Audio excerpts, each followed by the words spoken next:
What's the matter with the water?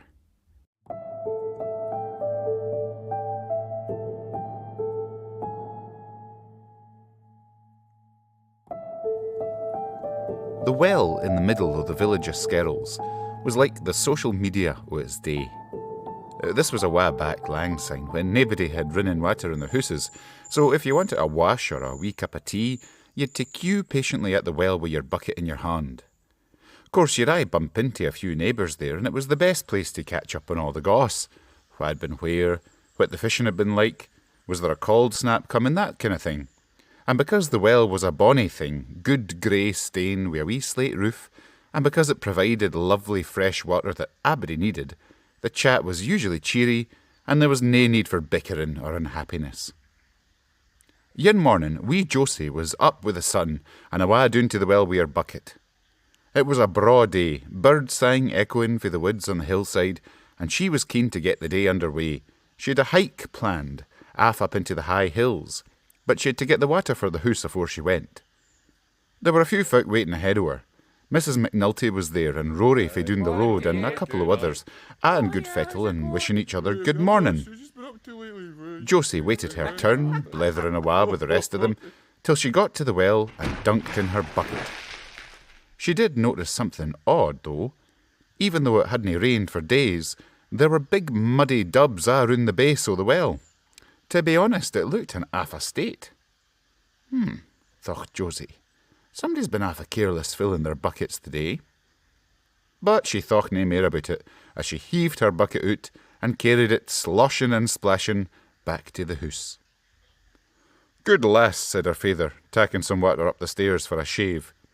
Thanks, Josie, said her mother, filling the kettle for some tea. Nae bother, said Josie, filling her canteen, making hersel a piece for her walk, and heading out the door, whistling. Well, the walk was going grand. She was heading up the path to the mountain ridge, and was feeling full o' energy. It was hot work, mind. The sun was blazing down out to a clear blue sky, and she had to glug out her canteen mair than yints as she climbed. Aff in the distance, the sea was skinkling, and she could see the mountain stony ridge shimmering in a heat haze above her. But oh, dearie me, a couple of miles into the walk, she started feeling a wee bit peely-wally. Her belly began to gurgle in a most unsettling way, and she had the awful feeling that she micht be about to boke. Oh, crivens, she said to herself. Oh, I think the game's a bogey. I can't climb the mountain feeling like this. Clutching her guts and moaning waefully, she staggered back downhill towards the village. Well, when she got there, she was met with a fearful sicht.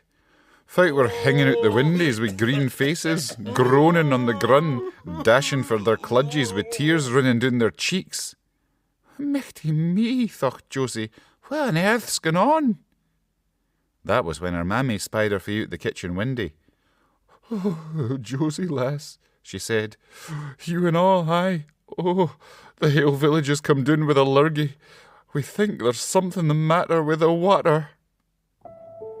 A village meeting was quickly called, and abody that was able hurpled along to the hall, dichting their sweaty brows and clutching their tums. Josie, who was feeling a wee bitty better after eating an apple, went along to hear the crack. She kent abody in the hall, of course, friends and neighbours fae way back. That is, except for an unca ugsome chiel who sat richt at the front. There was something downricht oury about him. He'd a friendly enough face, but his body was like a midden, a great shapeless heap o' glaur and stour.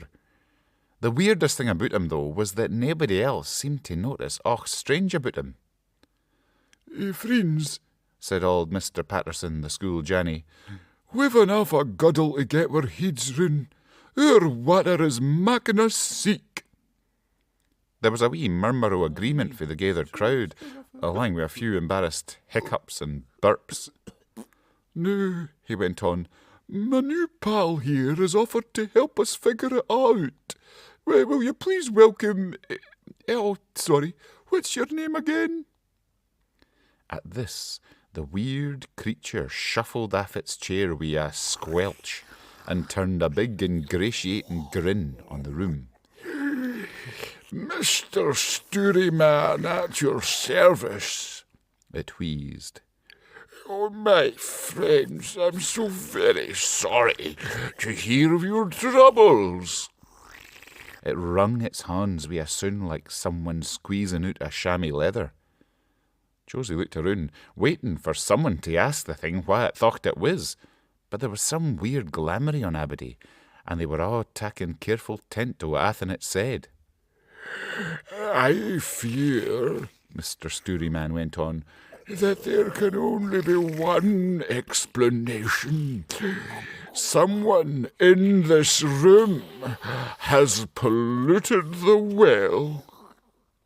There was a gasp and a few groans, and folks started eyeing each other suspiciously.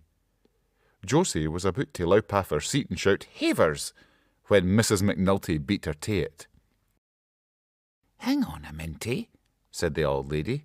"Nobody here would do that, and who are you to be making accusations?" Thank goodness, thought Josie, I'm no the only one who thinks this is wrong. At Mrs. McNulty's words, it seemed a fair few folks shuggled themselves out their dwams, and there were nods of agreement. But Mr. Storyman, still smiling, oozed his way over to Mrs. McNulty like a slug across a lettuce leaf. He put one glory hand on her shoulder and said, "Oh, tell me, friends, who is most likely to object to what I've told you? Why, the person who polluted the well." He removed his hand, leaving a big mucky mark on her shoulder, and at once Aberdeen was back in his thrall, shouting at Mrs. McNulty, hustling her out the hall, and, I'm sorry to say, sending her packing. Mr. Storyman looked guy pleased with himself. Josie felt seeker than ever. "That's that," said the sickening figure, and Aberdeen shuffled off home. Next day, though, they soon found that the problem wasn't solved. Another bonny sunny day looked set to be ruined as folk continued to fall ill after drinking the water frae the well. Cramps and pains, skitters and sweats, the village was in an awfu' state. Another meeting was called, and there at the front was the hideous figure of Mr. Storyman. "Here," said Mr. Patterson once Aberdeen had taken their seats, "I thought you said this was Mrs. McNulty's fault, but we sent her away yesterday and we're still suffering." Mr. Storyman, with his usual unctuous grin, blobbed and slithered over to Mr. Patterson. "You wouldn't be questioning me, would you?" he asked, laying a filthy paw on the poor man's shoulder. "That's going to look very suspicious to the rest of the village." Sure enough, as if in a trance, half the village dragged their weary banes off their chairs, gathered round Mr. Patterson, and heaved him out.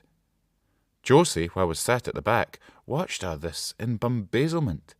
It was clearly all wrong, but even if she'd had the nerve to say so, she was so washed out she hadn't the strength. She dragged herself home after the meeting and went straight to her scratcher. There was a bleary trouble hanging over Athen, and she was as struck with it as anybody else. I'm sorry to say that the next day wasn't ony better, nor the day after that. Each day the tune would banish some poor body on the say-so of Mr. Storyman, and each day the water was as foul as the day afore. Josie was hearing nichmares about that grinning, fausse face, but she was so weak for days of ill health that she couldn't think what to do. Then come the day when her ain dear mither stood up in a village meeting and asked, "How come the water still rank when we've chased all these polluters awa'?" Josie sat frozen in horror as the weird and bloated figure of Mr. Storyman scooshed across the flare and laid a hand on her mammy's shoulder. "I think we've found the culprit, friends," he said with an oily grin. Josie couldn't watch, as the villagers gathered round her mum like a group o' zombies. She fled fae the hall and ran to the well, tears streaming down her cheeks. Well, that was when she noticed that the strange mucky dubs she'd seen when a' this began were still there.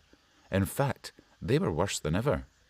Now they didn't just look like someone's careless mess. They looked like the kind of sloppy glore you'd get when someone was clambering in and out the well. She found a wee nook a few yards away and cooried in tight. It was time someone got to the bottom o' this. It wasn't lang afore she heard a noise that made her blood run cauld.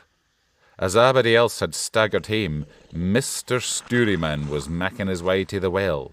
Slither, slither. Josie watched in horror as the mysterious stranger placed his mucky hands on the side of the well and heaved his great mocket bulk over the edge and into the water. With a bubble and a gurgle, he sank out of sight, humming a merry wee tune as he went. "Oh, Jings," she cried, "what'll a day? Nae wonder folk are seek with that scunner gurgling about in the water, and here's him making abody else feel guilty and suspicious." Just then she felt a wee tap on her back. She spun round to see a shimmery, glistening figure smiling down at her. "Hello," said the figure. "I am Things of Water. I'm looking for a runaway, a bog brownie who has abandoned his mire." Josie gazed in wonder at the figure as it sparkled before her. Ahint it were a wheen o' puddocks, leeches, esks, and water-hens, all looking fair down-hearted.